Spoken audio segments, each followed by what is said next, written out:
Hi మామ. ఈషా మన ఇండస్ట్రీలో చాలా రోజుల తర్వాత ఒక ప్రాపర్ హారర్ మూవీగా క్రిస్మస్ కాంపిటీషన్లో వన్ ఆఫ్ ద మూవీగా రిలీజ్ అయిన ఈ మూవీ ముందు రోజు ప్రీమియర్స్తోనే రిలీజ్ అయింది మామ. ఇప్పుడే చూశాక నాకు ఎలా అనిపించింది? సినిమా నన్ను భయపెట్టిందా? సినిమా టీం ప్రమోషన్స్ చేసేటప్పుడు ఇచ్చిన ప్రామిస్ ప్రకారం వణికించిందా అని తెలుసుకునే ముందు మన ఛానల్లో ఇప్పటి వరకు ఎన్నో మూవీస్కి జెన్యున్గా ఒపీనియన్స్ చెప్పాం మామ. బాగుంటే బాగుందని, బాగాలేకపోతే బాగాలేదు అని చెప్పాం మామ. వీటితో పాటు ఎన్నో అన్నోన్ ఫ్యాక్ట్స్ని షార్ట్స్లో మేము ముందుకు తీసుకొచ్చాం.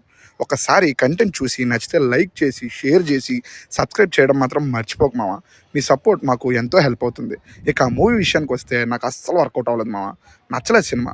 అసలు నచ్చలేదా అంటే నచ్చలేదు మామ. ఎందుకు నచ్చలేదు ఏంటి అని చెప్పే ముందు ఒక మాట చెప్పాలి మామ. ఈ మూవీ టీమ్ అదృష్టవంతులు అంటాను.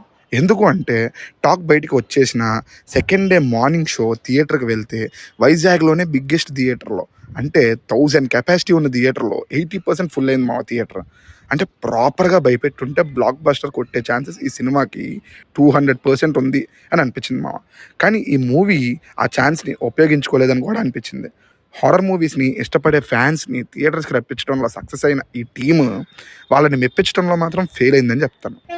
మామూలుగా కాదు, చాలా గట్టిగా ఫెయిల్ అయింది అంటాను మామ. భయం కాదు కదా, చాలా గట్టిగా బోర్ కొట్టించింది నాకైతే. సినిమా ఓపెనింగ్ నుంచి చివరి వరకు ఏంట్రా ఇది, ఇదా ఈ టీం మనకు ప్రామిస్ చేసింది అని అనాలనిపించింది మామ. ముందుగా స్టోరీలోకి వెళ్తే, నాస్తికులైన నలుగురు ఫ్రెండ్స్ ఫేక్ బాబాల గురించి ఎక్స్పోజ్ చేస్తూ ఉంటారు.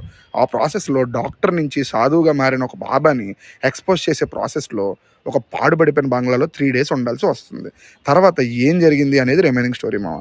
ముందుగా ప్లస్ పాయింట్స్లోకి వెళ్తే, నాకు పెద్దగా ప్లస్ పాయింట్స్ అంటూ ఏం అనిపించలేదు. బట్ ఉన్నంతలో ఏమైనా ఉన్నాయా అంటే క్లైమాక్స్ మామ. క్లైమాక్స్లో వచ్చిన ట్విస్ట్ కొంచెం సర్ప్రైజ్ చేసింది నన్ను.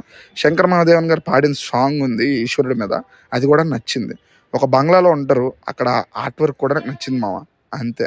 ఇక సినిమాతో నా ప్రాబ్లం ఏంటి అంటే, ఒక హారర్ మూవీ ఫ్యాన్గా నాకు ఈ సినిమా నన్ను భయపెట్టలేదు సరే కదా, కనీసం 10 minutes కూడా నన్ను ఎగ్జైట్ చేయలేదు మామ.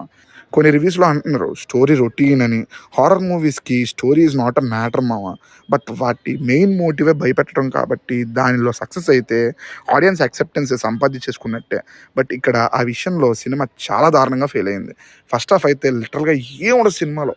ఇంటర్వెల్లో ఏదో సీన్ పెడతారు, అది కూడా వర్కౌట్ అవ్వలేదు నాకు. తర్వాత కూడా సిరి క్యారెక్టర్కి ఏదో షాడో కనిపిస్తుంటుంది, ఇంకా అదే రిపీట్లో మిగతా వాళ్ళకి జరుగుతూ ఉంటుంది. అంతే మామ. థ్రిల్ చేశారా అంటే నిద్ర వచ్చేలా చేశారు మామ వాటితో.